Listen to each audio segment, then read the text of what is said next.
Welcome, everybody, to What's Your Bacon in 7 Questions with Bacon is My Podcast. Before we get into the episode, I want to remind everybody, go over to baconismypodcast.com. It's where you can find everything us, everything from merch to episodes to you name it, you can get it. Also, check out our social medias at baconismypod. Also, last but not least, if you want to help the show just a little bit, go to patreon.com/baconismypodcast. Extra episodes, early episodes, ad-free, extra things. Without further ado, welcome to the show with Meijin. Maybe she's born with it. Maybe it's rock and roll.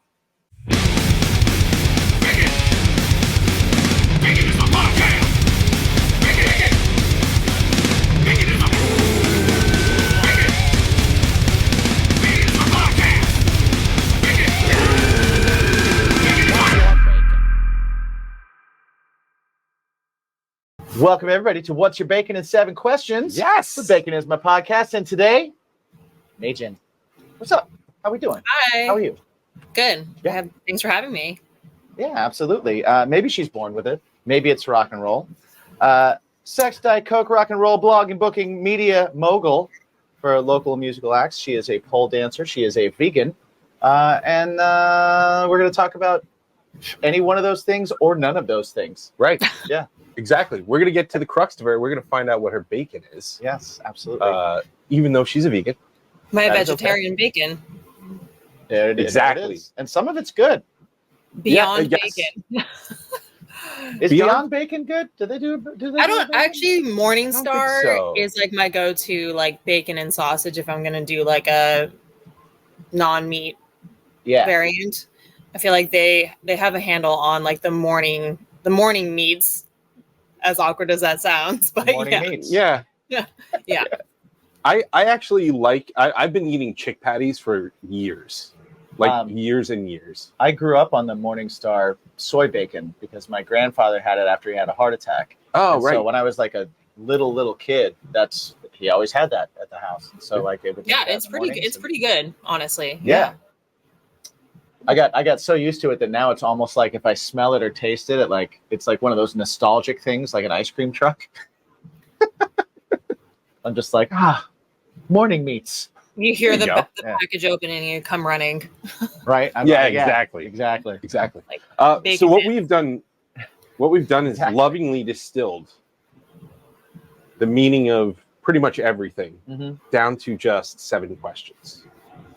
So, Meijin, are you ready for What's Your Bacon in 7 Questions? Yeah. Absolutely. I'm ready. We're going all spelunking up into your heart piece. Yes. Question number 1. How many pillows is too many? 6. 6. Pretty quick answer, too. 6 Are is they too all many. 5 functional? is okay. So I like to sleep with like 2 under my head, 1 between my knees, and then 1 maybe behind my back. So that's like 4 pillows, and then maybe like a 5th one if my cat is chilling on it. But then 6, I'm just like, I don't know what to do with it. So Right? Okay. All right. So 5 could be cat pad or crash pad. The 5th is the floater. I the like 5th it. is Four- the floater, yeah. 4 Or if necessary. I'm having a really rough lower back night, maybe 1 for the stomach also. Right. Right? Okay. Oh, yeah. All right. Pillow for it. Yeah, pillow for it. I'm telling you, Just some weight. Just Just a weight-bearing down. pillow over the front. Yeah. yeah. I'm telling you, game changer, the cylinder pillow. It's like a little cylinder, and it's only that big. Right. But man, it's got so many uses. It's so perfect for pretty much everything. All right. Yeah, you can like Cylinder- spoon it, kind of. Yeah, I've seen You can those. Or you spoon can it, have you it can- on your neck for a neck support. It's great like- for when it's you're like watching the size of TV. a foam roller. Yeah. Right? Yeah, Yeah. but it's smaller and way squishier. Right. Well, yeah, those aren't squishy. Yeah. For sure. Absolutely. All right. Question number 2. I'm very excited because you're a New Yorker like us. Mm-hmm. So question number 2 is, Great accent, by the way. thanks, yeah, what is the perfect pizza order? So, fun fact aside from the New Yorkers thing, I'm actually from Los Angeles originally. I've been in New York 15 years, so according to That counts. many people in Sex and the City, tenure, I guess, is considered like being a New Yorker, even though Yep. most people would tell me that I'm still not very New York when it comes to most things. So I have a very low standard of pizza. I grew up on Pizza Hut, so most pizza is great to me. But the perfect order, I would say, is just a really good like grandma slice. Or I'm a huge fan of like mushrooms, olives, and peppers on pizza. So one of the two I'm really game for. And then also arugula pizza, which isn't found in very many places, but there is this one spot that has it in Bensonhurst that's like amazing. So nice. I like the arugula slice. I like it. I love arugula. Get the shaved Parmesan on it. Yeah. Great. Like the balsamic drizzle. Yeah. Little drizz. I like a little drizz. I like that. I will say, as a fellow transplant, for whatever reason, for me also, like the first time you have a grandma pie, it's like, what the hell is this? Yeah. Why is this so good? Right. Because it doesn't make sense how good it is. I grew up in the Midwest, so I also grew up on like Pizza Hut, Domino's, all that kind of stuff. Yeah. And so when I came out here, I had Chicago, so I also had giant pizza. But then I came out casserole. Here, I had a grandma slice, and I was like, what the hell? What? Who? Where? Why? Couldn't even. Well, because I feel like it's a beautiful mix of like not such a thin crust, but not like the super deep dish. Right. A lot of sauce, which is like something that I really like on pizza. Yeah, and it gets a very fried bread bottom. Yeah. Too, which is pretty awesome. Just because of the shallow pan. Oh, so good. It sucks. I actually I still eat arugula every once in a while, but I did ruin it for myself for a little while because I had this kick where I just ate it all the time. Just you over arugulaed yourself. I did. In every way. Yeah. In every way. I sauteed it. I did salads with it. I put it on burgers. I put it on everything. And then one day I was just kind of like, I'm over this peppery lettuce stuff. I think I did that with mixed greens. Yeah. That'll happen. I was like, lettuce sucks. This has flavor. And then after a while I was like, you know what, lettuce isn't bad. Things in excess. Never good for you. True. Even arugula. I think simple is good. I'm a big fan of lettuce, like good straight up romaine lettuce. Can't go wrong on like a sandwich and a salad. It's basically like a really great like foundation for anything. Doesn't take over. Neutral. It's just neutral. But yeah, I mean, I like occasional mixed greens, spinach, whatever. I do not like kale salads. I think kale is the most overrated vegetable ever to be inserted in like the healthy diet atmosphere. It's tough. It's bitter. It's just not pleasant. Do you know who buys the most kale in the United States? Oddly enough, it's going to be a callback. Pizza Hut. Not because they serve it, but because they placed it around their buffet. Oh, the buffets. Oh, right. As like right. It was a garnish. Right. Around. It was like I know you're coming to have as many shoveled pizza into your face as possible, but here's some greenery around it so you can like feel like you're picking it out of a field or something, you know, like. But nobody ate it. It was never to eat. Yeah, I mean that's actually what it's good for. Well, they didn't. Yeah, that is what it's good for. They didn't wash it either. I'm positive. You're not supposed to wash kale. You're supposed to take it out of the dirt. You're supposed to show it to someone, then you're supposed to throw it away. Okay, that's the move. Yeah, kale. Yeah. People are like, put it in a milkshake. I'm like, why would you do that? Ugh. Pass. Nope. You like milkshakes? Yeah. You want some kale in it? No. No, I don't. I will just take a multivitamin. You know. Yeah, that's it. Exactly. That works. Question number 3. True or false question this time. Cereal is a soup. False. False. Defend your answer. Because I personally don't like any milk or anything in my cereal. I'm a dry cereal girl. So technically I never have it in the form of like the cereal steeping in milk, if you want to say it like that, which I guess would kind of be soupy, but I guess, you know, I don't eat it with the liquid in it. So I guess you could defend it and say that like ramen noodles are still considered like soup without the broth, but they actually just noodles before they're in the broth. The broth was what makes it a soup. So in my defense, the milk would make it a soup, but for me, I don't eat milk. So and cereal, not a soup. It's cereal and milk, a soup. yes, Yes. Okay. I would think that. Cereal snack. Cereal is like Cereal granola. is a snack. Yeah, cereal is just. What's the trail mix. what's the grab and go cereal? What's the handful? I'm really loving the Magic Spoon cereals right now. Oh yeah. I had They the have a- chocolate one. It was good. Yeah, I really like the peanut butter one, and then the blueberry muffin one is like Really? insanely delicious. That's my favorite. But I guess Oh. junk food cereal would be like Cinnamon Toast Crunch or the Reese's peanut butter cereal. Oh yeah. Yeah, All right. She's a peanut butter girl. Yeah. love Reese's peanut butter. Peanut butter girl. Yeah. Love Yep. peanut butter. We're It's the peanut best. butter boys. Yeah. Yeah. Yep. Went to Definitely. BJ's, got the giant natural Skippies. Right. I'm set for Yeah. 2 weeks. What's your peanut butter of choice? People get really choosy with that.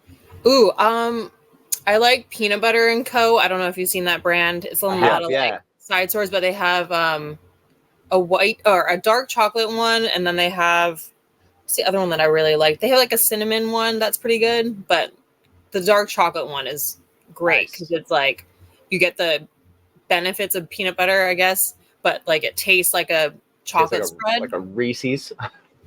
No, it's actually more No? chocolatey than peanut buttery. Okay. Yeah. And I it need to doesn't try it's not like Nutella where it has that like weird that hazelnut flavor, which is like Right. fake Yeah. anyway. But I'm like not a fan. you know what I'm not I a mean? It's fan. not- Yeah, It's yeah. not like that taste. It's more of a like hearty chocolate taste. It's really, really Oh. good. I gotta try this. Yeah, we need to investigate. I know a couple people that have done like the dehydrated peanut butter where it's like the powder stuff. Right. That stuff yeah. is it's, No good. I don't understand the process. It's actually Better for I guess shakes, I would think.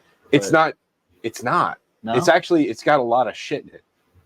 All right. Well, It has I try a to lot of, avoid like- shit in my. It's got a lot of like additives and Yeah, preservatives and all that It kind would of have stuff. to Whereas like stay It's dust. like Yeah. astronaut Yeah. peanut butter, basically. Yeah. pretty much. Yeah. Pretty much. Yeah. I just got my son into peanut butter and honey.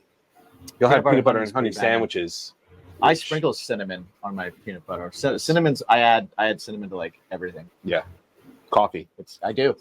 Coffee. It's coffee. When you put it in your drip, throw some cinnamon on it. Yeah. It's Chef's nice. Cinnamon is a great spice. It's one of my favorite spices. Yes. All right. Question number 4: gift cards. Lame Mhm. gift idea or great gift idea? I think the caveat is like how well you know the person you're giving it to, but I think they're a great present. I love getting gift cards personally. But I guess that's my answer. I personally love them, but Hey, that works. I think some people think they're like lazy because it's like, oh, you didn't think of something to actually get me. It's like, well, like now you can get whatever you want, but it's, a store that that somebody likes or something that's practical. Right. I like practical gifts. So I might be kind of on the different end of the gift. Well, it's spectrum, screw those people. It's not what's their bacon in 7 questions. It's what's your bacon in 7 Oh, questions. then gift cards definitely my bacon. I love gift cards. Yeah. Yeah. Screw non-carders. Yeah. I don't like know that. what's up. I love gift cards. Yeah. I think they're the best. Yeah. Just I give think me they're gift the cards. best. All right. Question number 5. What number is Mike thinking of? Is it 69? Like in Bill and Ted? Dude. Well, question number 6 is, what's your go-to jukebox pick? And no, that wasn't his answer. If they have it, I guess depends on the place. But I do like Man, I Feel Like a Woman by Shania Twain. It's a banger. Nice I feel one. like Yeah. that one gets everyone hyped up no matter what you claim, if you like Shania or not, if you like country pop or not. Right. Whatever genre of music you like, everyone loves that song. That especially song's if you just play great. it in Yeah, a yeah. bar, at a sports event, whatever. People love that song. So yeah. So as an aside with this question, because you are a dancer, what is your go-to dancing song? Or does it change all the time depending on kind of like what kind of show you're doing? Yeah, I mean, it kind of depends on if I'm if the show has like an open theme where it's just like, just dance to whatever you want, whatever kind of like you feel like you're going to move your best to, versus a Right. show that has like a certain theme. Let's say, they're like, we're doing a Guns N' Roses theme. So you have to obviously pick within the band's discography.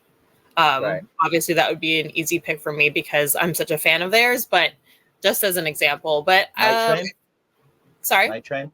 that's the one that I did in my Guns N' Roses show. Nailed it. Nice. Wow, the research. I'm in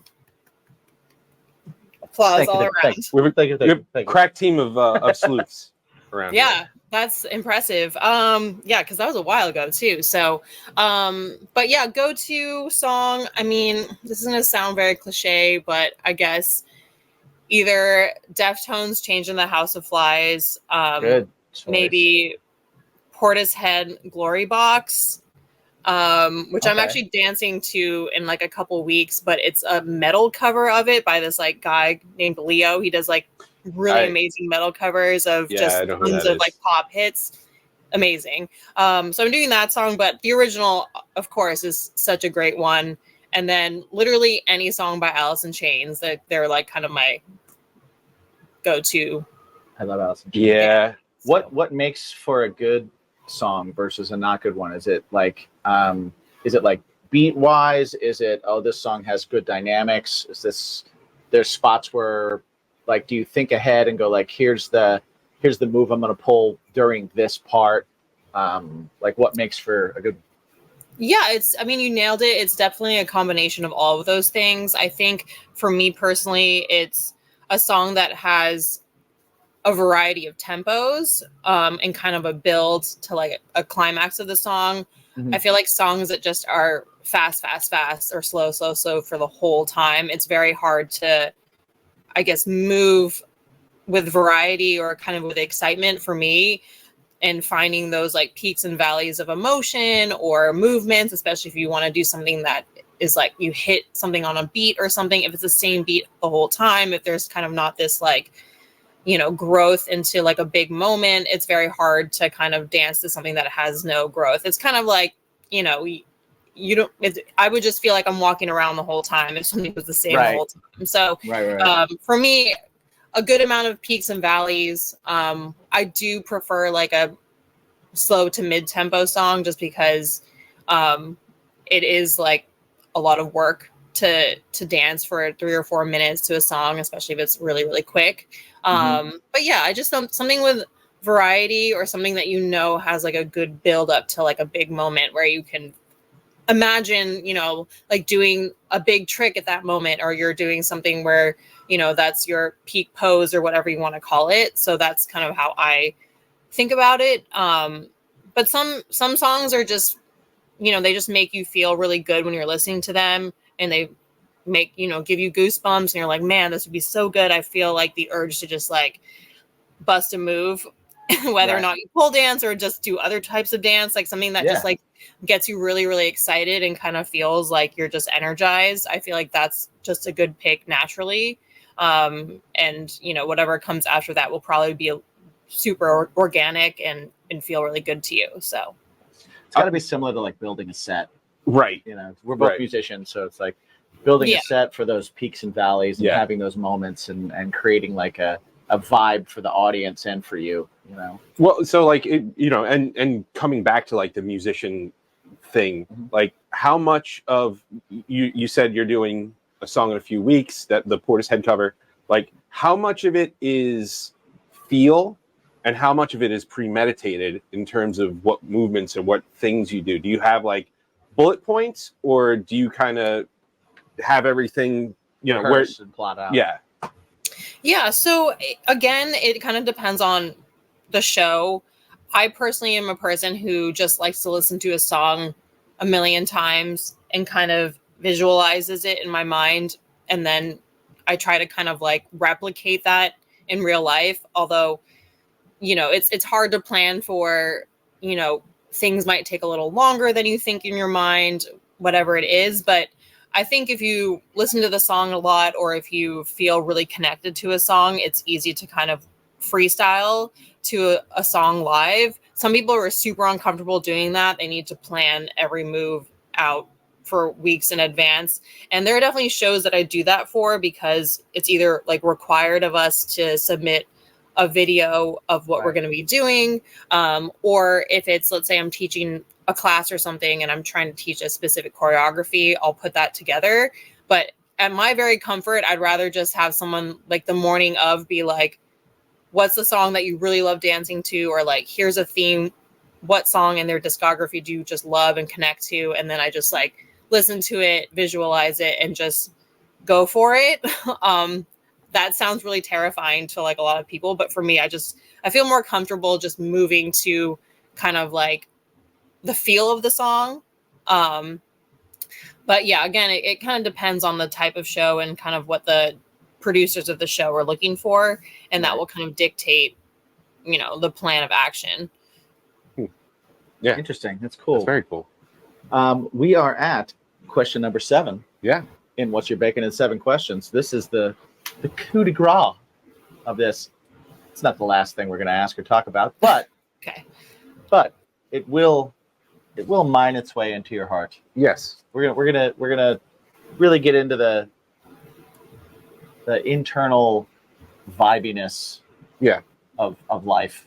Yes. All right. Yeah, I think this is an important question. I mean, we've had a lot of fun. We've asked a lot of fun questions already, but this is where the rubber meets the road. I think. That's true. That's true. So Nervous. you should be. So Meijin, Yes. how do you feel about garden gnomes? Garden gnomes? Yes. Can I ask you to expand on, like, in what capacity? Well, when I say garden gnome, does that conjure up feelings of, oh, my grandma had one, or those are terrifying, or I have 13 of them in my yard, marking where I've buried bodies? Like, what kind of, or like, I know the roaming gnome commercials. What's the general vibe you get from when you think of, like, picture the little guy with his weird little outfit and beard and hat, right? What kind of vibes does that send to you? I probably lean more towards terrifying. Okay. Just because I have a weird phobia with like dolls with like weird eyes.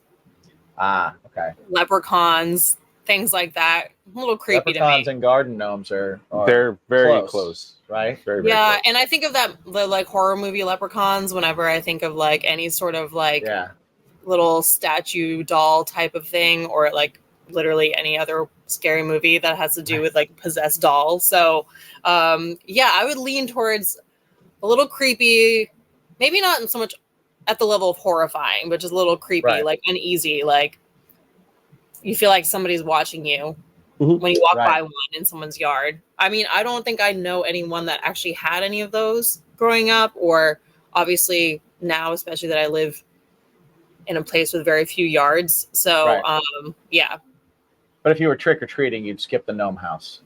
Yeah, or I would come prepared. Oh. What does that mean? Maybe a little baseball bat, or like an entourage of tons of people. A couple of rocks. Safety in numbers. Let everyone else get picked off so I can save. Oh, no, so sacrificial lambs. Yes. What you okay. Okay. All People right. who are like, oh, garden gnomes, they're not scary. I'm like, cool, come with me. And then, Cool. Let's and they learn their lesson. You lead. Yeah. After you. Yeah. I like that. All right. I like that. So she looks for sacrificial lambs. So if you are invited somewhere, do your research. Yeah. Make sure there's no gnomes. That's the most selfish answer I've ever given, I think, to anything. It's a good one. It's a good one. I bring a bunch of people to sacrifice. All right. Yeah. All right. Yeah, it's okay. I you know what? Like you said, safety in numbers. You never. They get rambunctious. We've heard it before. They get rambunctious. You never know. So I think that's good. I think it's a great strategy. What's up, guys? Are you a fan of Bacon Is My Podcast? And you're like, where can I find more stuff? Well, we got the site for you at baconismypodcast.com. That's where you can find literally everything. It's the portal to his stuff, my stuff, and our stuff, including Bacon's My Fashion. You can find t-shirts, you can find hats, you can find all kinds of stuff to put on your body parts. You can also check out all of our awesome sponsors, get discounts. We always have the most recent and the best prices for you. And check it out also over at patreon.com/ Bacon is My Podcast. Never changing. Never changing. Find us at baconismypodcast.com. Thanks for checking it out, guys. And remember to ask yourselves, what's your bacon? World peace. Hi, I'm Don Brody, a comedian with a history degree and the host of the podcast HILF, History I'd Like to F***. Each episode, I am joined by a new guest who has brought me a subject from history that they want to know more about. Then I hit the books, I dig deep in the annals, and stimulate. We've covered Frankenstein, Houdini, Joan of Arc, Pompeii, the Salem witch trials, right? Ugh. Join us and find out for yourself that history is a party and everybody's coming.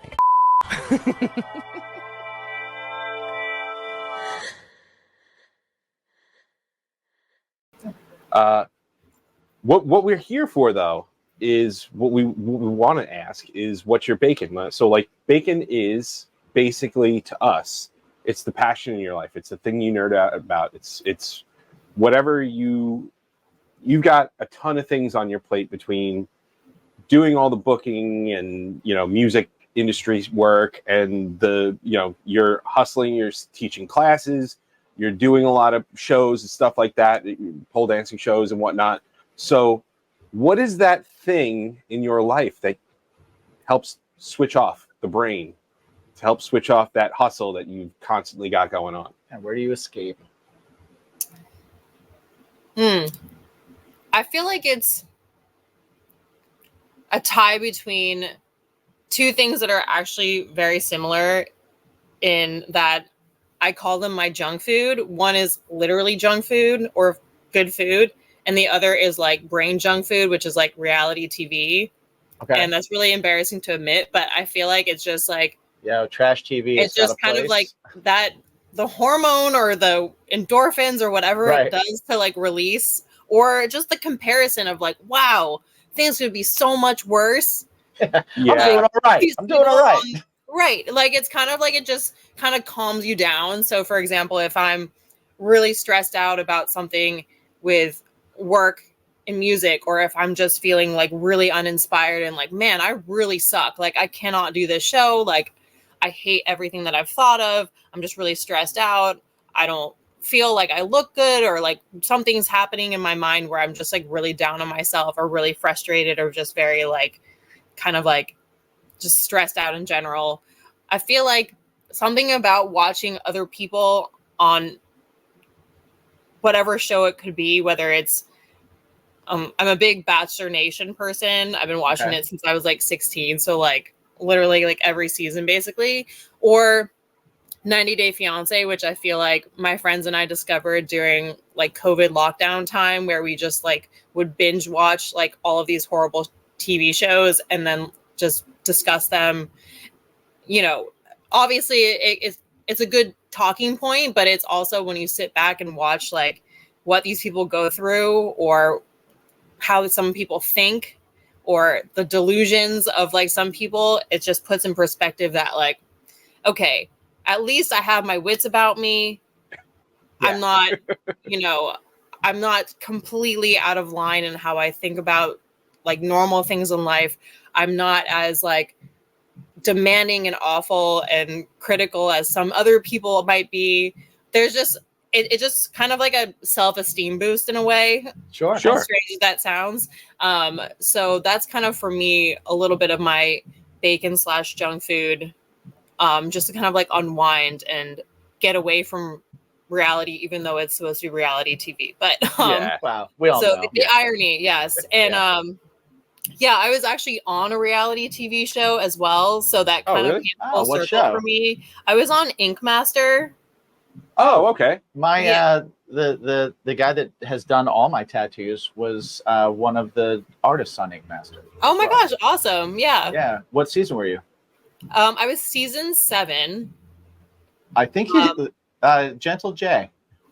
Yeah, I remember him. Yeah, I had Sausage Yeah. as my artist, which was Right. the best. Awesome. So Yeah. yeah. It's still funny because like I get recognized from that show sometimes when people will be like, they'll be watching it, just binging it, and then they'll pause it and take a photo and be like, "Oh my god, it's you!" I'm like, "Yeah, that's me." Nice.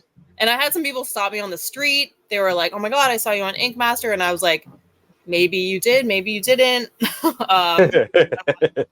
kind Well, of it means weird. for sure that you have a unique look and you stand out. You know what I mean? Which is great because that's great, and that's the blessing curse thing. But you also Yes, perform, so it's the 100%. blessing. You know. But yeah, I mean, I guess that kind of reality TV is a little less junk foody just because it is around something that is really admirable and difficult Yeah. and beautiful and something that I could never do, which is fascinating to me. So anything that I can't do or anything that, you know, I feel like is that I know, for example, takes a lot of time and dedication just because I do that with so many things. Like I really admire and look up to people that do things like tattooing or just art in general. So that kind of reality TV show I feel like is a little less junk foody just because it takes a lot of skill and time and effort. And of course Absolutely. they try to play in the drama or whatever, but Yeah. that's like 10% of it, and 90% of it is kind of just like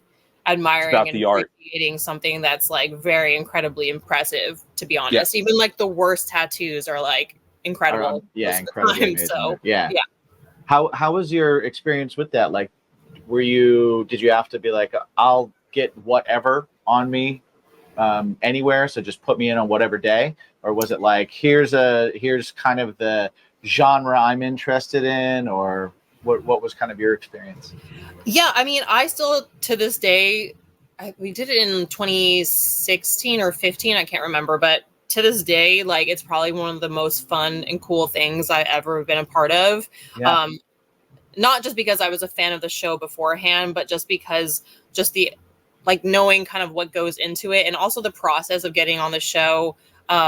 You know, kind of long story short, I knew someone who actually worked on the show seasons before, and they're like, yeah, you'd be such a great fit. Like you're already like tattooed, so you know what it's like. You know, you're a pretty open canvas.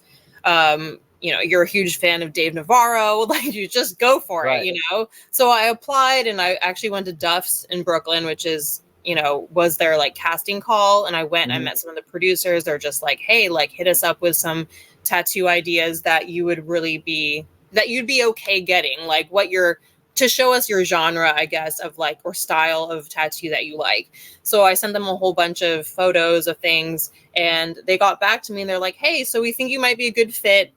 You know, we'll get back to you in a couple weeks. So they came back to me. They're like, so listen, we got like a few episodes we might have you in mind for. Like, and so they gave me a few choices of Oh, cool. kind of the episodes or like what the style, well, what the theme of the tattoo might be. Yeah. And also like the challenge. So like whether it was details or shading or, you know, like realism day or whatever it was. So they gave me two choices. The first choice was, you know, we're going to have two people tattoo you at once. It's going to be like wings on your back. And I was like, no way. Like, I don't want to be one. I don't want to be that person tapping out on TV. That's embarrassing. Yeah. And two, like I don't want on my back ever at all. Like, I feel like your back is such a huge piece of real estate, such a like, that is such too much dedication that I was like, I don't think I can do it. And then they're like, the second option is like a 6-hour tattoo, but the theme is Venetian masks. And I was like, cool, perfect. I'm down for that. And then when I actually got to the show, they basically just, you know, they did the skull pics or whatever and matched you at random with your artist. And then you got to kind of sit down with them and give them some ideas of what you might want incorporated in the piece. So it was like 85% decided for you that it was going to be some sort of mask, but the little elements that represented you kind of could, you know, throw in the flavor of your personality. Yeah. So, it came out amazing. They slammed it on the show, but it's kind of like par for the course. Like you have to be prepared to like get a really bad judging, I guess. Even though I personally love it. So I think that's what matters at the end of the day is like, and it's also tied to like such a great memory. And Sausage and I still keep in touch. We'll message each other on Instagram, and That's super awesome. cool. Yeah. So I always wondered that, because I know that, like, just as a artistic person in general, we all tend to be a little bit self-loathing and, Yes. and obsessive over negative aspects of ourselves.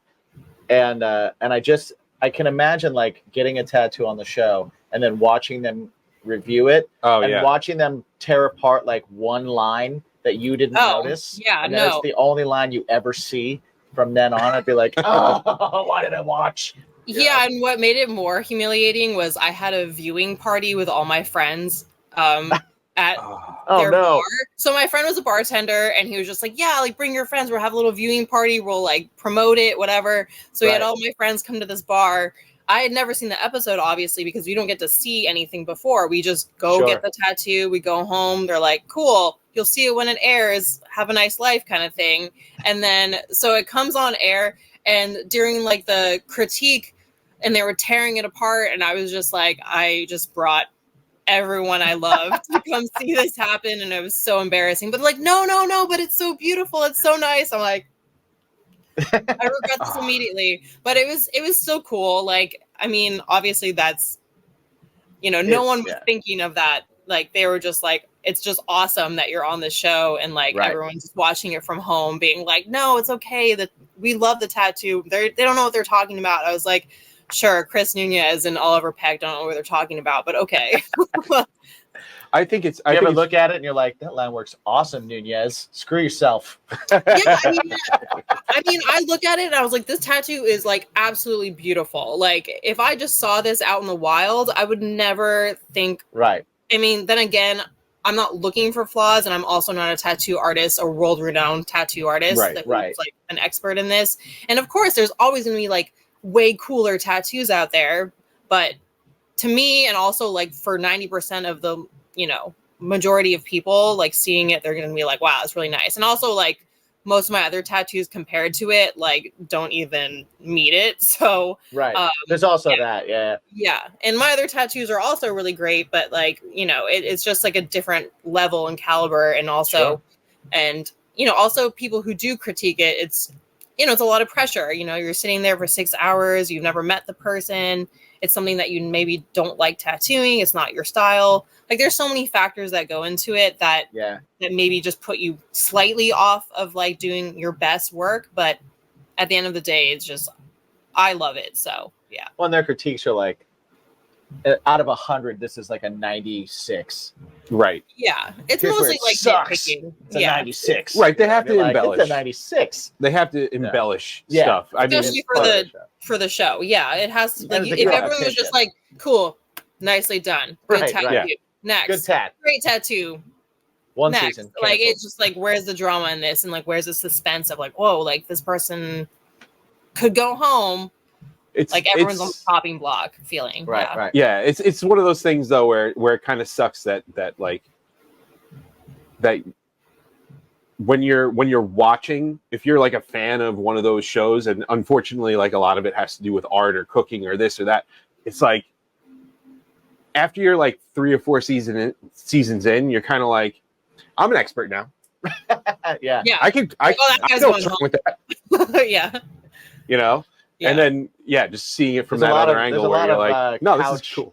Tattoo judge experts. Now. Yeah. Because of Ink Masters. Meanwhile, like 99% of those people would be lucky to have anything like that on their body. Yeah. Yeah. I mean, it's kind of like when people watch the Olympics and they're like, wow, that person sucks. I was like, you can't even like do one pull-up. Like, stop. Yeah, exactly. Right. Yeah. Jen and I were watching all that stuff, and we were watching the tandem dives, which are crazy. insane. Insane. And Jen was just like, she's like, man, this commentator is just such a bummer. Like, shut up. Right. This is awesome. Like, I get it. You got to critique things, but like, you're like, but this is awesome. You're being such a letdown. Stop. Was it the commentator? I assume was somebody that used to be like an Olympic diver. I think so. I think That's so. always the case though, because like obviously they're the experts, and we're just normal people that could barely stand on the little Right. deck that they have to stand on. That's like 100 feet up or whatever. Terrifying. Right. Yeah. I couldn't even climb up there. So anything that they do you have a but height? that's just a normal Do you have a person. height? Do you have a heights thing? A huge heights fear. Oh my god, Really? I'm afraid of everything. Yeah. Yeah, I'm you surprised. hang on a pole upside down and spin around Yeah. it. Luckily, that's only like 10 feet usually. All right. So I do get a little On nervous. top of a bar that's then. Oh well, on the I've bars. been to Lucky's. I've been to Lucky 13. That's tall. Yeah, it's a little. It's maybe total with the bar like 12 feet. Mm-hmm. So So that's not a big. That's upside down. That's a story. Spinning. yeah, I mean it's a little scary, but I feel like that's my threshold. Okay. Yeah, you got there. Yeah. that was good. Yeah. That takes an incredible amount of like strength Oh yeah. and like body control and coordination. That is insane. None of those I have. That nobody watching it appreciates. Right. Right. Yeah. I had a question regarding your junk food thing. Oh yes, Your real junk food thing. So are you vegan or vegetarian? vegetarian. Okay. All right. So that opens up a lot of things. So what's I can the still have milk and cheese and eggs and all that. So yeah. Gotcha. okay? So what is the go-to junk food? Like what's number one with a bullet? Ice cream, Mm. 100%. What's your flavor? That's so hard. So I've been really loving the Ben and Jerry's strawberry cheesecake. That's a That good one's one. really Yeah. good. Haagen-Dazs makes this creamy mango flavor that I'm addicted to. And then just like good old fashioned like Rocky Road, honestly. It's just got everything, all the textures in it. And then also just, I'm a chocolate person. So yeah, delicious. Haagen-Dazs has a really great chocolate peanut butter. It's like chocolate Yes. ice cream. Yeah. That's And a it's really just good got one. like just Ribbons. thick chunks and Chunks ribbons and of ribbons. peanut butter. Oh, yes. Yeah, they definitely have the lockdown on really like good textured ice cream. Yes. Yeah. Yeah. It's like way different. Do you have like a so whenever I go to get ice cream, I'll always have in my mind like I wanna find something new, or I want to find something that just like pops out at me as like, oh man, this is amazing. But then I always have my like, okay, if they don't have anything, if they've got nothing at all interesting, here's my go-to. And it's either like if they got nothing, then I'll go for like either coffee or chocolate. Yeah. Like those are like two, like anytime those are going to be good, do you have anything like that? What's your I do love coffee ice cream. I'm with you there on the coffee ice cream 100%. And sometimes if I'm like in like a fruit leaning mode, maybe just like a straight strawberry ice cream. I know people are like, whatever, but I do love strawberry ice cream. So you like chunks of strawberries in it, or just the strawberry ice cream? Yeah, as chunky as possible. yeah, absolutely. Yeah. Like fruit ice cream, I like chunky as possible. No, you got to have the fruit chunks in. Coffee ice cream, my favorite thing to do with it, the Friendly's Fribble. Oh, okay. So good. It's like a Never had milkshake, but it's like a little bit thicker. Mm-hmm. Oh, okay. man. So it's like still like edible with a spoon kind of thing. Yeah. Right. Okay. Yeah. Go to Friendly's, get a coffee Fribble. Thank you. God, I haven't been to Friendly's in I can't even. years. I haven't I either. can't even think of the last time I was at Friendly's. Do Yeah. they still have Friendly's? Somewhere. Do they exist? Yeah. I think there might- Connecticut or in maybe more north of us. I know that's where I always had it. Okay. My There dad's is family is one. from there, so we would go there a lot. But yeah, Yeah, I think there is one here on the island in East Meadow. Really? Okay. Pretty sure. On Hempstead Turnpike. That's the last one I knew of. I know they put a Dairy Queen out here, and there was like people in lines, like cars around the block for Dairy Queen. And I grew up in the Midwest, where Dairy Queen was just the place that you don't go at all. Right. And so I'm like driving, and I'm like, what are all these people waiting for?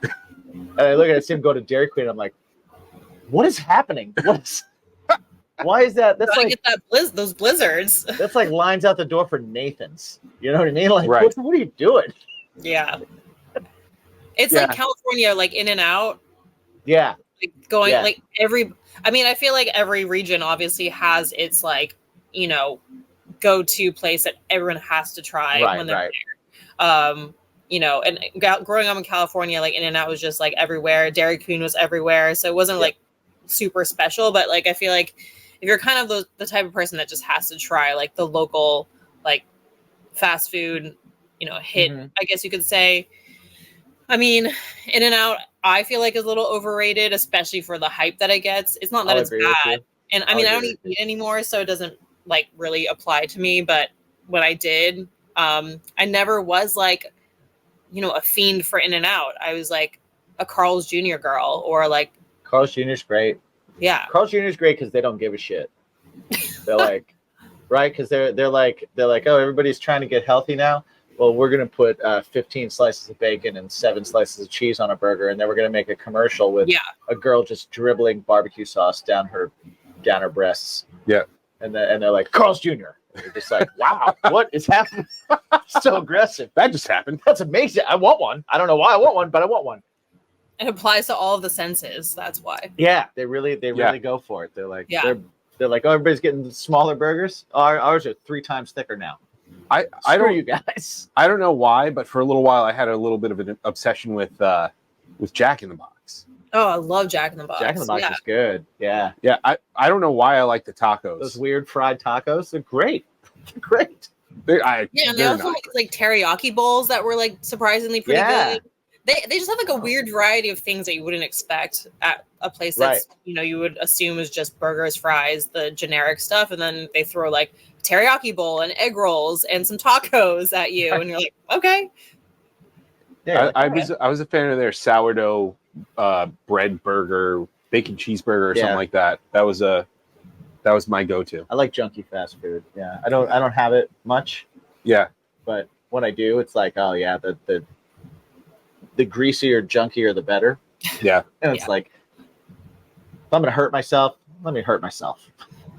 Yeah, I will say as I've gotten older, I've eaten way less fast food, and especially since I've stopped eating meat, even less, like maybe like once or twice a year, and it's like something, And I mean, now that more places are doing like the Impossible burgers, like Burger King, that like I'll have it once in a while, but it's so rare that I wouldn't, But kind of just like looking back nostalgically, I would say like those fast food places were definitely like things that was the junk food for me. Yeah. Right. Yeah. The Disney Food and Wine Festival is happening, and I'm going with Jen, and a lot of the big things they just opened this like past week or whatever, and a lot of the things that they've added were a lot of Impossible stuff, and everybody's been raving about it. There was a really good Impossible chili mac and cheese. Ooh. Some kind of like an Impossible Montreal style Impossible burger and stuff. Okay. So I'll report back. Yeah, report back for sure. Yeah. What do you miss from doing vegetarian? Like I'm sure there's a flavor that you're just like, I'm glad I did this, but I really miss that. Yeah, I actually I went to this vegan Mediterranean restaurant the other day, which was incredibly impressive. They had like steak that bled. They had tuna tartare with like caviar, and it was all vegan. So and it was amazing. It was delicious. But I do really miss just seafood in a lot of ways. I'm not like a huge fish person, but I do miss just like a good tuna salad, or just calamari, or like shrimp cocktail, things like that. Sometimes I'm just like, man, I'll see people eating those, and I'm like, ugh, it sounds good. But then I remember I'm like, I don't want to eat cute things. So shrimp are cute.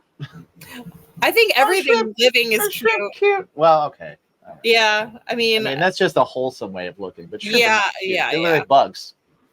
Yeah, bugs.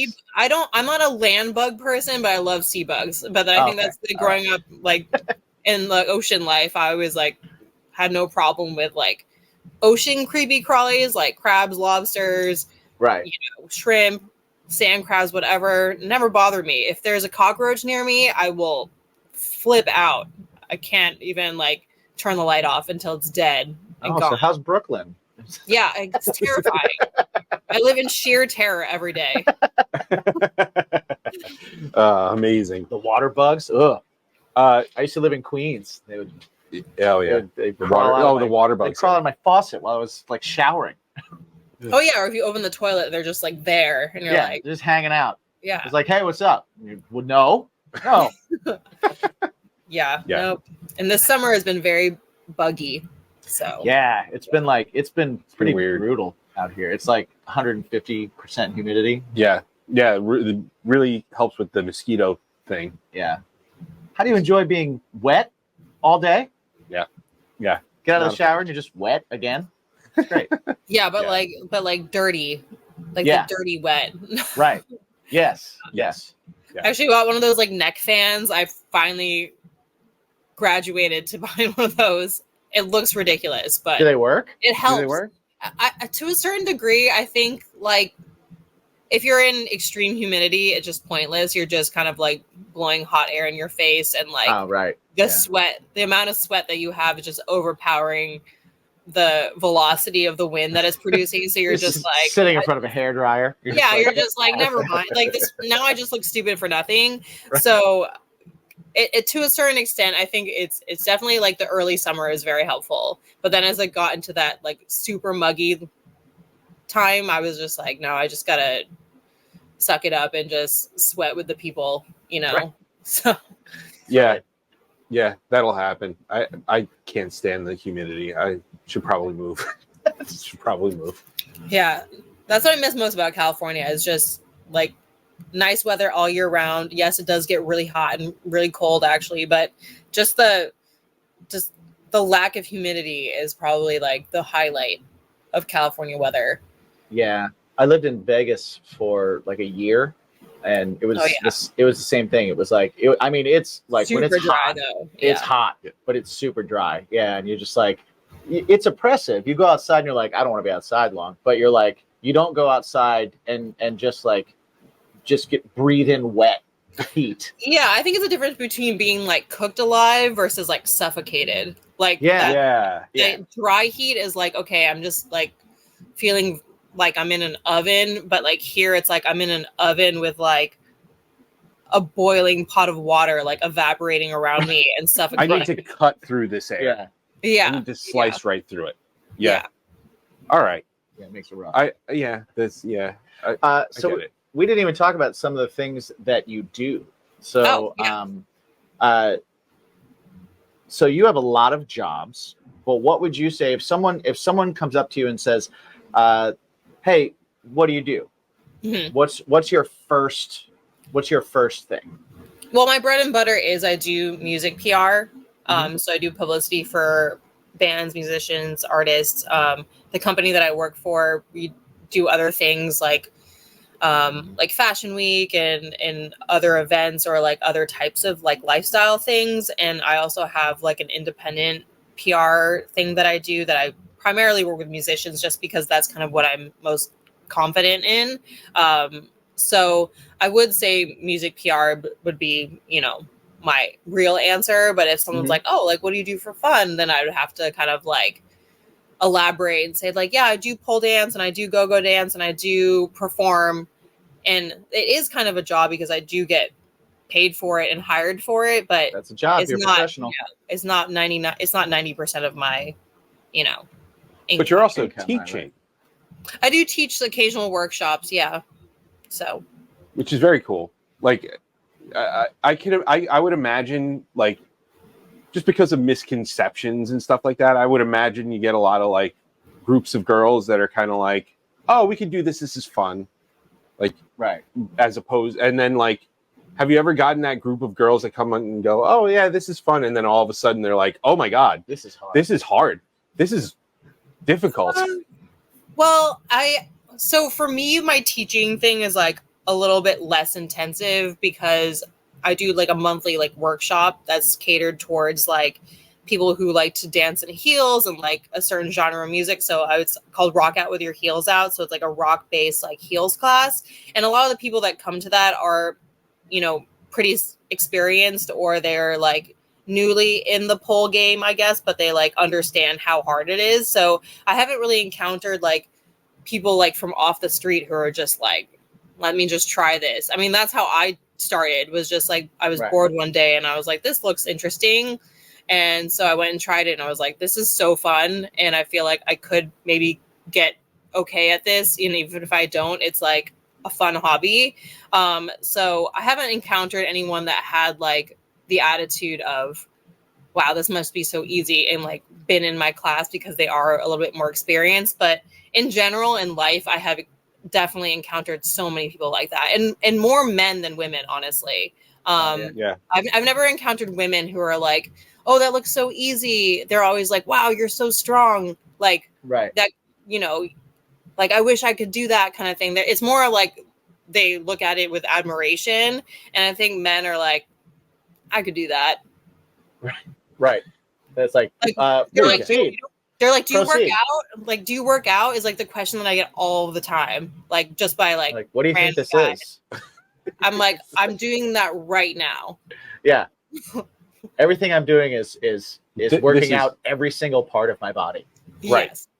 Yeah. They're like, so what's your workout routine? I'm like, I don't know what to tell you. I mean, I do cross train and stuff, but like this is like really difficult, you know? So in and of itself, it is a workout. What was like the basics? What was like the point where, because we were talking to some people recently where we were talking about how a lot of times creative people and artistic people, and a lot of times musicians and stuff, you find something that you love and you find something that you're really enjoying, and then that first thought is like, how do I make a job out of this? Right? And it becomes that thing, and that's cool, but then sometimes it's cool to not do that and let things just kind of be that. For you, like what was that point for you where you were like, oh, I think I could do this as a job? And then also that like first time doing it as a job, was it like, I can imagine that you run the risk of, especially like pole dancing, if you're going to a bar and doing it, like that very first time that you're going to do it could immediately be like, I don't ever want to do this again. Yeah. You know what I mean? 100%. So what was it for you that, one, made you think like, I want to do this as a job, and then two, made you go like, all right, here's what I'll deal with to be able to do this because it's fun and I can make money and it can be a great time and I'll keep doing this? Yeah. I mean, I think I got lucky in a sense that I had a friend and like a fellow pole classmate who already worked at Lucky 13 Saloon in Gowanus, Brooklyn, if we're doing a plug. So I was lucky in the sense that I had someone there that had been working there and knew the atmosphere, and they knew me also. So they were like, hey, you should come check out this place, or even better, you should audition here. You know, because it's super your vibe. Like at that point I was like, kind of like still a baby pole dancer in a way. I wasn't like doing crazy tricks or anything. I was kind of like still like beginner intermediate. So, but you know, we weren't worm on the bar yet. No, I was worming everywhere else though. I actually taught myself that in high school because it was a party trick and it was funny. So I thought, why not?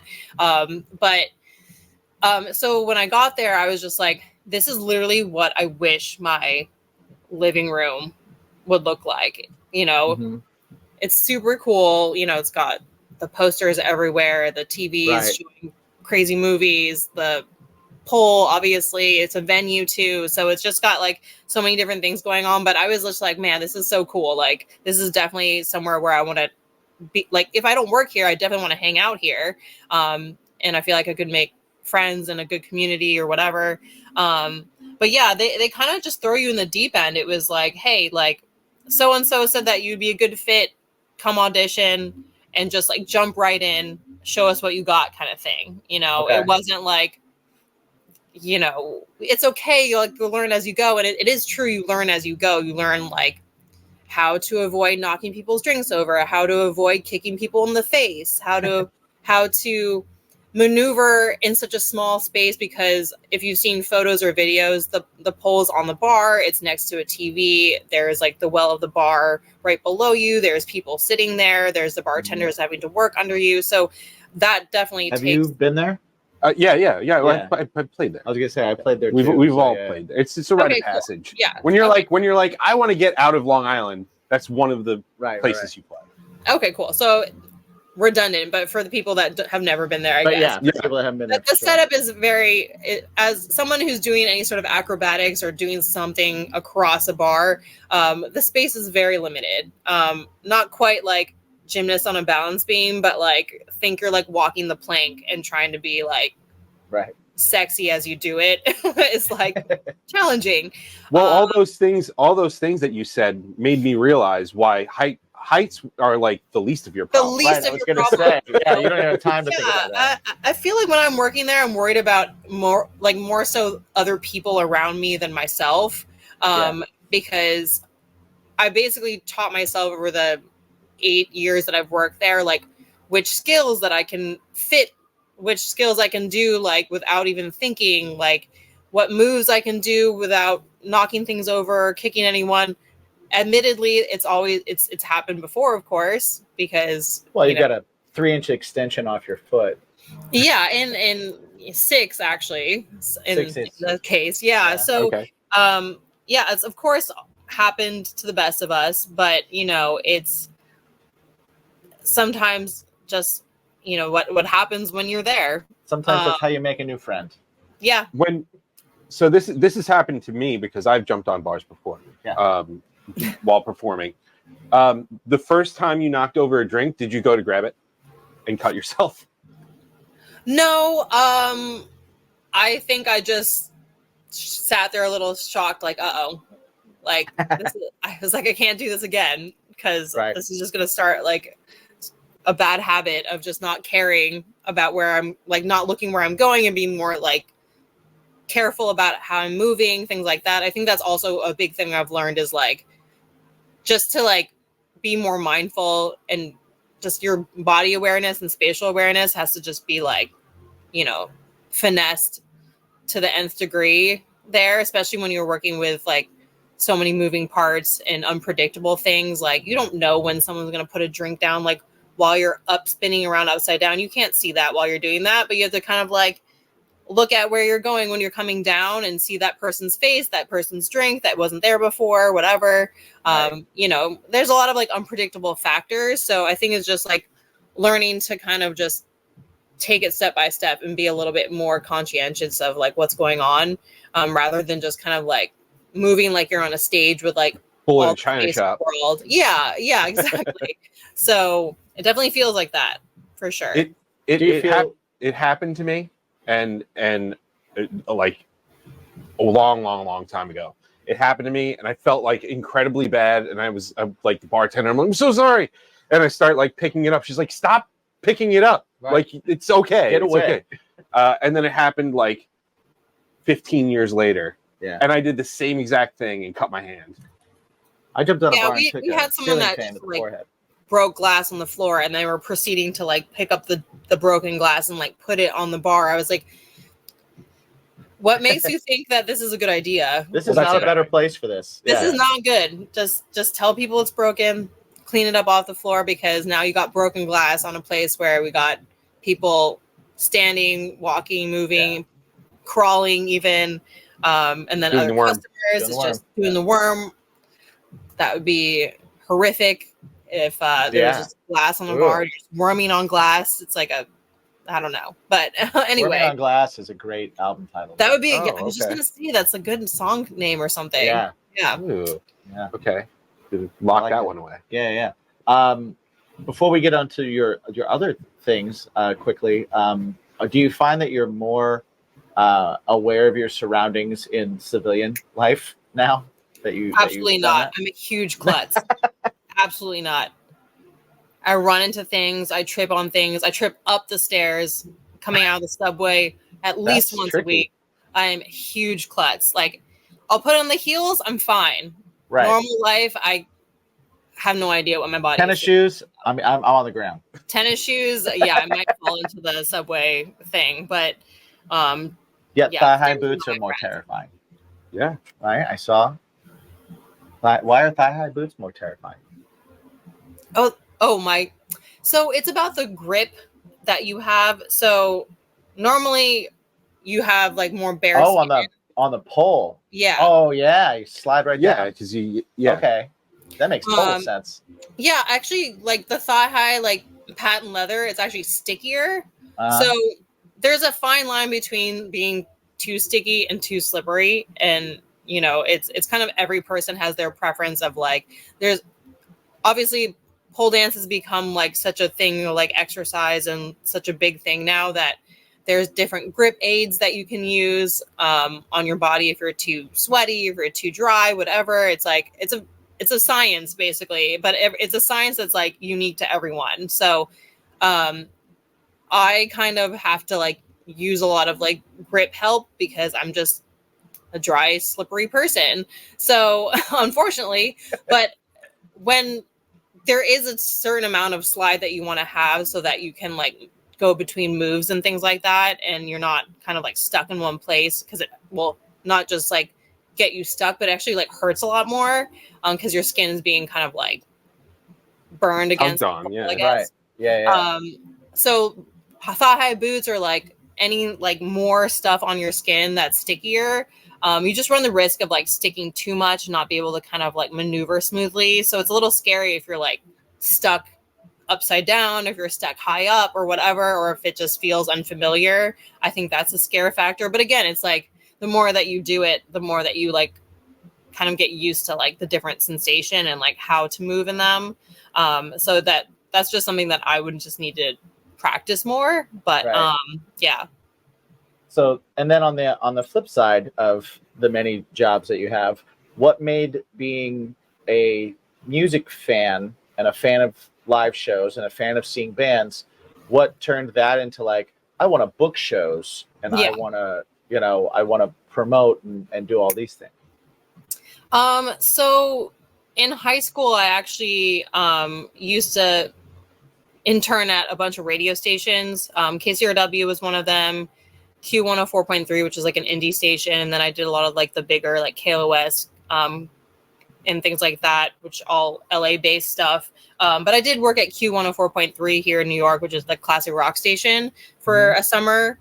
So I played music. I always loved music growing up. I worked at radio stations, and from there I kind of got hooked on like a lot of like local acts, and I felt like there needed to be more done for them, and kind of like as that like Almost Famous dream. Bless your heart. I feel like I'm that kid from the guy from Almost Famous. Like I watched you. that movie when I was younger, and when I first saw it, I was like, why is this guy literally me? Like following around a band, being a journalist, because that's what I eventually did. Like I went to a very strict high school, and I interviewed a band that I really liked, a local LA band, and I submitted the interview for the paper, and they edited it to like basically nothing, because they're like, we can't have this in our paper. You know, if you talk about musicians, it's gonna like influence people to do drugs. I'm like, I don't know what to tell you. No, like, if I talk about like, drugs, it's going to influence people. To yeah, drug and drugs. like I was like, you have no idea what kids do outside of school, and also Right. like now we're at like the peak of like dial-up internet. Now we're getting like search engines and stuff, so like people Right. are finding stuff on the internet. So Right. I don't know where like a little news article was going to like, undo all of what like Dare did, but anyway, so I basically was really disappointed because I had worked really hard on it. So I submitted it to a bunch of magazines and newspapers around town, like just emailed them like, hey, like, you don't know me, but like, this is something that I wrote, and I feel like this band gave a really good interview, whatever. And it turned out like 2 or 3 of them were like, yeah, this is really good. And they picked it up and they published it on their site and in their little hard copy newspaper when we had those. So from there, they basically were just like, well, we'd love to have you write more. So they'd mail me CDs and stuff. And I just started writing a whole bunch, going to a lot of shows. I was very underage for a lot of these shows. So I'd basically like be able to either interview the band at like sound check or have someone like make sure I only saw that band that I was covering and then I have to leave. I had to do that at the Viper Room. They're like, you can stay for the band that you're covering, but then you have to leave because I was like 19. Right. So that was a lot of how I got more into like the industry side of music. And then when I moved to New York, I was still doing that. I was getting a couple magazine things here. I was just going to like hundreds of shows. Like it was like, I don't know how I did it. Must have been tired like all the time. I don't know how I did it.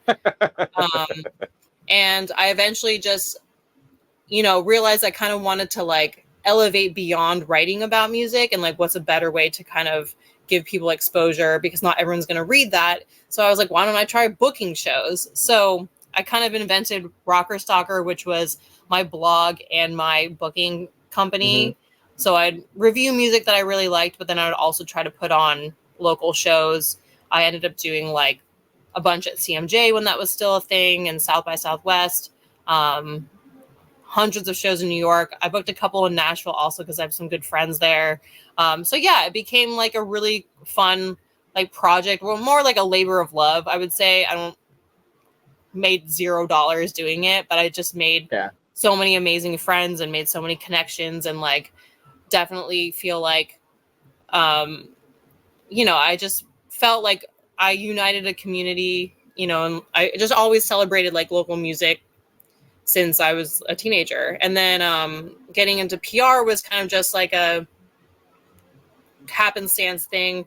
The owner of my old job actually like saw me at a bunch of shows and was like, messaged me on Facebook, I think, and was like, hey, what's your deal? I see you all over the place. Like, do you want a job?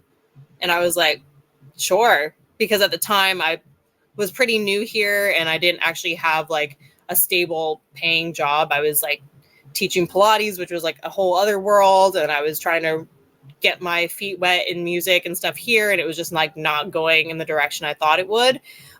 So yeah, he basically like brought me on and was like, hey, like you can train as a publicist. Like you seem to like really enjoy music and working with people and like you champion independent artists, which is basically what the company was all about.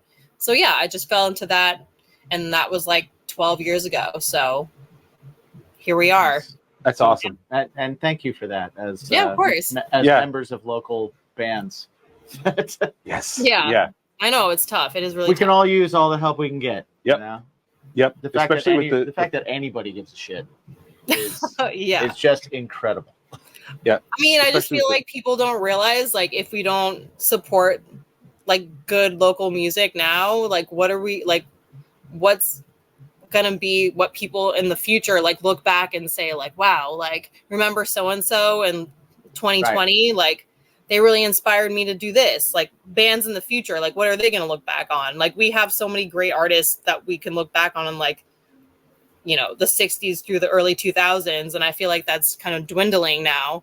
So I feel like it's kind of like important to foster like talent. That's everybody now. I keep telling people all the bands that we keep propping up are going to retire or die. Yeah. And there's no one there to take their place. No, the tribute bands will do that. The tribute bands because people haven't moved them. Yeah, they're going to take tribute bands of those bands, right? Put them up. Because it's crazy that we're still saying like, yeah, we're inspired by, the Rolling Stones. Right. Song that came out in like 1967. It's like, yeah, but that was like so long ago. It's like there's no one since then that you were like really, really feeling inspired by. Like, and that's a little like unfortunate. So it's kind of like obviously that's an exaggeration, but it's important to just find and elevate artists who are going to be those artists that there are for us now. And I think that's because I grew up on music that was way before my time. Like, not because of my parents, just because of something that I gravitated towards. So I think it's important to have like future people looking back on, stuff that inspired them. It's very like Terminator-esque future thinking, but So well, but if you want to know what's happening in a certain time period, you don't look at the pop artists of the time. You look at the counterculture artists, which is your rock, your metal, your hip hop, your like those are the things that you can look back on and what was happening in the world. Yeah. Right. You know, like what the They world was let like. the They're politics and they're a yeah. reflection of everything that's going on, or a middle finger to what's going on. You Right. know, Mhm. like, and if you don't have that, if all you have is good beats, Right. and Homogenized. you know, it's stuff, like, okay, but where's the what mattered Yeah, to where's people? the You know, where's rocky road to the vanilla, right? you? Bring See, it back around. writer, Yeah. writer. Love it. Love it. Well, we appreciate you coming and hanging out with us, talking to hope us you had a fun about This time. all was this so fun. stuff. Thank you guys so Awesome. much. Yeah. Cool. Before we head out, just let everybody know where they can find you, anything that you've got going on. There are plenty of musicians who listen to this, so if they need a PR person, Yeah. Pimp your shit. So I guess Instagram is kind of like the go-to place that has everything from my contact info to poll stuff to where I'm performing, and just a way of contacting me if you are a band or an artist that wants to do PR with me. So my Instagram is just Rocker Stalker, ROCKERSTALKER, and yeah, you can message me there, follow me there, and then I have a show coming up on September 12th, the one that I talked about earlier, the Leo cover of Glory Box coming up. That's it's gonna be in White Plains actually, so it might be a little bit of a trek for most people, but that's on the 12th. And then I'm usually at Lucky 13 if you're local, Manhattan, Brooklyn, or if you like commuting a little bit on Saturdays. But yeah, again, Instagram is like the best place because I'll post like my schedule, performances, links to like, you know, get tickets and stuff, or if you just want to nerd out about something, I'm Nice. there. awesome. That's awesome. Everybody listening, remember Yes. to think about for yourselves. Think about what you heard today. Mhm. Think about all those things. What do you love? What do you love that you tried to turn into a job? What do you love that you just love? What was said today that made you feel a little bit like, oh, I feel like that about this? Yeah. It's an important question. What's your junk food? What's your junk food? Or Trash TV? or Or the most important question you can ask yourself oh, every single day. you're asking me? I thought we were going to ask her. Oh, we can ask her. Meijin, it's the name of the show. What's the question? Yeah. What is your bacon?